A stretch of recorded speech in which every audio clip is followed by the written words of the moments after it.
தென்காசி மாவட்டம் பாவூர்சத்திரம் அருகே பட்டப்பகலில் வீடு புகுந்து அரிவாளுடன் ஒரு குடும்பத்தையே வெட்ட முயன்ற இளைஞரின் செயல் பரபரப்பை ஏற்படுத்தியது.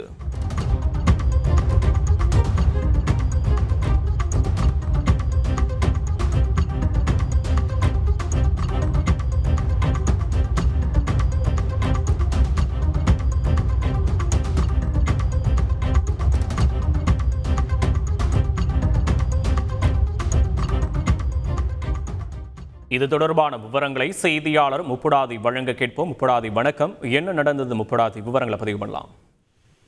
வணக்கம். தென்காசி மாவட்டம் பாவூர்சத்திரம் அருகே உள்ள மருதடியூர் கிராமத்தில் நடுத்தெருவில் வசித்து வருபவர் கணேஷ். அவருக்கு வயது 35. இவர் சாக்கு தைக்கும் தொழில் செய்து வருகிறார். இந்நிலையில் இன்று தனது வீட்டின் முன்பு 2 குழந்தைகளுடன் நின்றிருந்த பொழுது அதே ஊரில் தெற்கு தெருவைச் சேர்ந்த கலைச்செல்வன் என்னும் வாலிபர் கையில் அரிவாளுடன் கணேஷ் மற்றும் அவரது குழந்தைகளை நோக்கி வெட்டுவதற்கு ஓடி வந்துள்ளார். சுதாரித்துக் கொண்ட கணேஷ் தனது 2 குழந்தைகளையும் அழைத்துக் கொண்டு வீட்டினுள் சென்று கதவை பூட்டியுள்ளார். அரிவாளுடன் ஆக்ரோஷமாக வந்த கலைச்செல்வன் வீட்டின் வெளியே நின்றிருந்த கணேஷின் தாயாரை தாக்க முயன்றதோடு மட்டுமில்லாமல் வீட்டின் வெளியே கணேஷின் பைக் நின்றிருந்துள்ளது.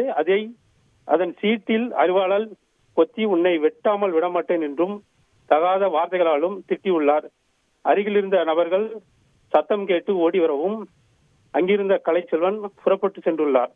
இது குறித்து கணேஷ் பாவூர்சத்திரம் காவல் நிலையத்தில் புகார் அளித்துள்ள நிலையில் போலீசார் விசாரணை நடத்தியதில் கடந்த சில மாதங்களுக்கு முன்பு மருதடியூர் கிராமத்தில் நடந்த நிகழ்ச்சி ஒன்றில் கணேஷ் மற்றும் கலைச்செல்வனுக்கும் இடையே வாக்குவாதம் ஏற்பட்டதாகவும் அதில் ஏற்பட்ட முன்பகை காரணமாக கணேஷை கலைச்செல்வன் அரிவாளுடன் வந்து வெட்ட முற்பட்டார் என்கிற தகவல் வெளியாகி உள்ளது. கணேஷை கலைச்செல்வன் வெட்ட முயன்ற சிசிடிவி வீடியோவானது கணேஷின் வீட்டில் பொருத்தப்பட்டிருந்த கேமராவில் பதிவாகியுள்ளது.